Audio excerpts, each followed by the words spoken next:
Do you want to know if the puzzles on Blue Gate are actually worth doing? Maybe you just simply want to know how to solve them. Well, if that's you, then today I'm going to be sharing a full guide on each of the puzzles, where they're located on the map, and of course how to solve them.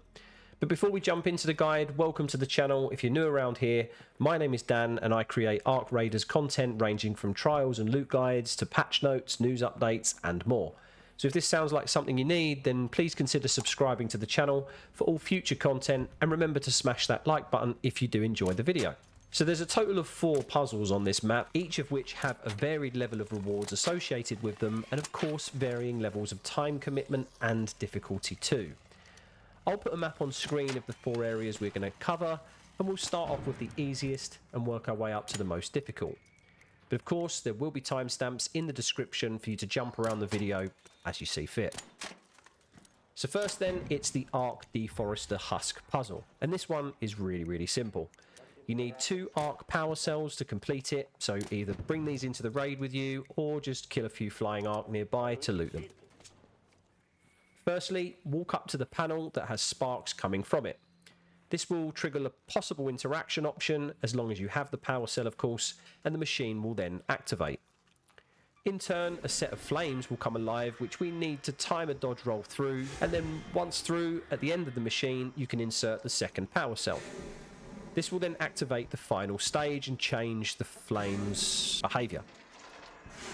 From here, exit the machine and climb up to the upper corridor inside the machine, and then breach a panel at the end of the platform to finalise the puzzle. Overall here, I'd say this is a really easy puzzle to do, with very little time investment required and commitment, but also for very little loot reward. It's very similar to what you might find in an Ark Courier, for example, so honestly I wouldn't specifically target this. Maybe I would just loot it if I was passing by and had some Ark power cells to spare. Next then, we're looking at the Reinforced Reception Red Room. This one is also fairly simple, but it does have some variety sprinkled over it in terms of where the solution can actually spawn. So first, head to the Reinforced Reception area and down one of the main 2 zip lines. From here, it's simply a case of locating this box here, which contains 3 power cells or batteries to carry to the Red Room door. The spawn location of these power cells, which I'm showcasing here, is definitely one of the best locations available in terms of at least the time commitment from my personal experience. You can simply drop the cells to the lower level here and collect them one by one from there and head to the door. It cuts out maybe a few minutes for each cell and it's super useful. There are also several other locations where the cells can spawn within the area too, so make sure you look in the areas being showcased on screen now, but overall you should be able to find these relatively easily. Once you have the cells then, it's time to head down to this corridor here and place them into the door one by one. Once all 3 of them are in, the door switch can be then activated. Now, the variety of containers here is reasonable, but does have a little bit of RNG. There definitely appears to be a guaranteed spawn of at least 1 weapon crate and 1 ammunition crate, at least as far as I can tell from my rooms and experience, and they're located at the far end of the room.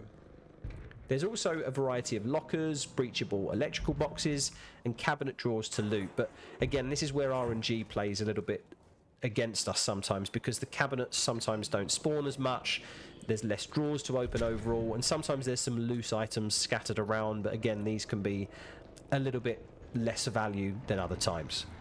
So although it's not a complex puzzle and the rewards are reasonable at times, I only really do this personally if I'm already in the area or have already spotted the cell box as I'm kind of looting nearby. Now then, on to the Ancient Fort, which is another outdoor puzzle.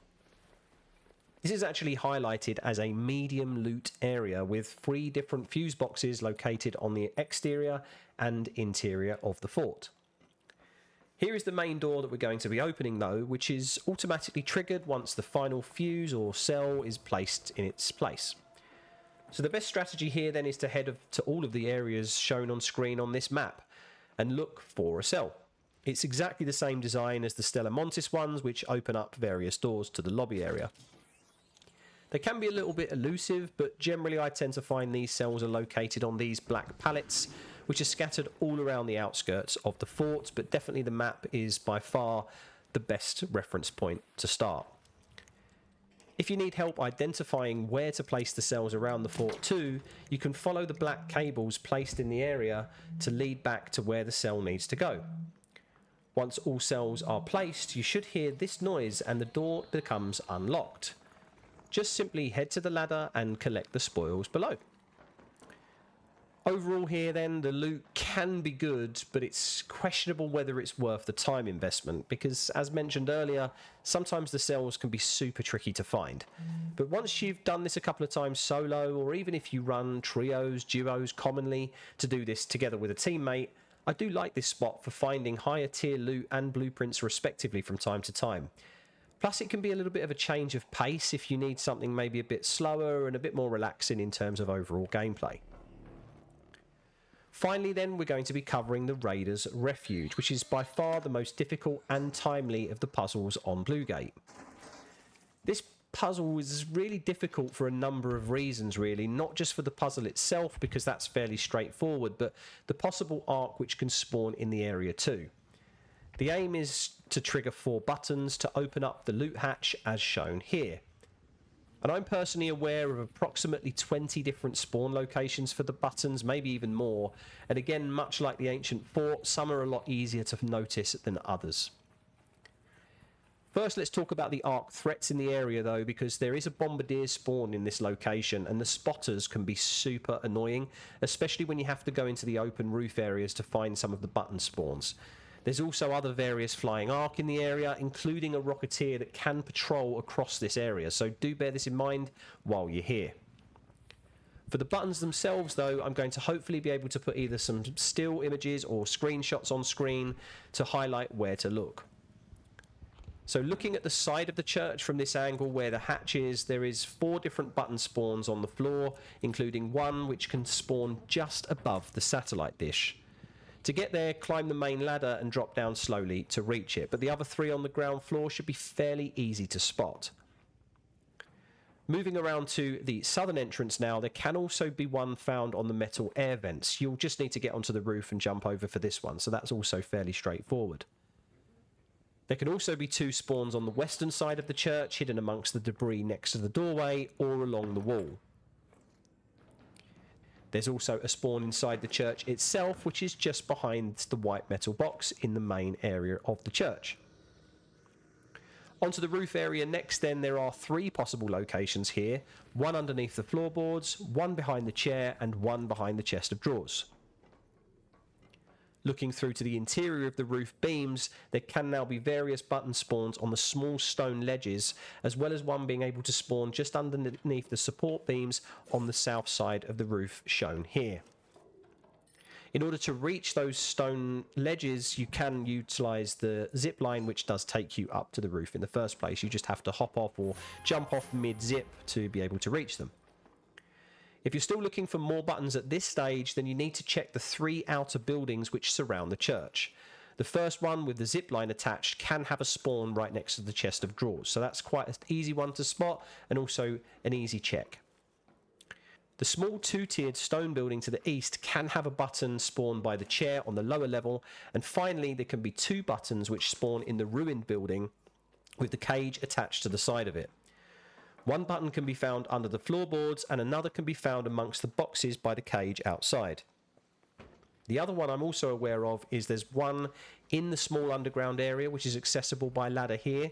As you enter it, there can be a button placed right next to the lockers which are here. So now at this point, if you've located all 4 buttons, the hatch will open.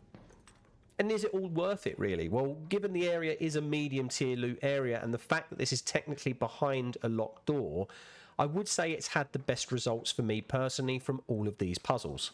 I've had epic weapons, good blueprints and more from this location, and the best part is there's such a variety of different containers to loot here. I wouldn't go as far to say I'd only come to this location on Bluegate to target farm it as such, but maybe that could come in a future video with some real test data, so let me know in the comments if that's something you'd like to see. But I would say the times I've entered here have been fruitful overall, And to be honest, I enjoy the button hunt too, really, for a change of pace in the game, very much like the fort puzzle too. So there we have it, guys, all 4 puzzles on Bluegate solved for you. I hope you found the video useful, and please remember to smash that like button if you did. But anyway, let's move on to the competition. I mentioned in my last video that my Thursday upload, which is of course this video, would announce a winner of 3 times blueprints, but I'm going to roll that competition over into this video and double it to 6 blueprints, simply because I didn't get as many comments as I thought I would. In fact, I think it's 0 at time of recording this. So mainly I'm doing this as a thank you for those who have watched this video this far, but also to those who have been supporting the channel growth and of course interacting with me up until now. The 6 blueprints given will be chosen by the winner at random based on what I have available in my stash. So I'll put a screenshot here of what that looks like now, and of course no doubt will continue to grow as I continue to play. Like seriously guys, I need some of you to comment at this stage because I want my stash space back and I'm just hoarding blueprints at this point. So please, there's an excuse for you to comment on this video, so please do it. And in order to enter, all you have to do is comment either of the following phrases. Either I love puzzles or I hate puzzles. It's as simple as that. I'll announce the winner on Thursday the 29th of January when I upload another video, just to give a little bit more time than usual for the entries to kick in, and of course enormous luck to all of you that enter. Anyway, sound off in the comments with your thoughts about this video and what type of loot you find from these puzzles, and please remember to hit that subscribe button for more future Ark Raiders content coming your way, and I hope to see you in the next one.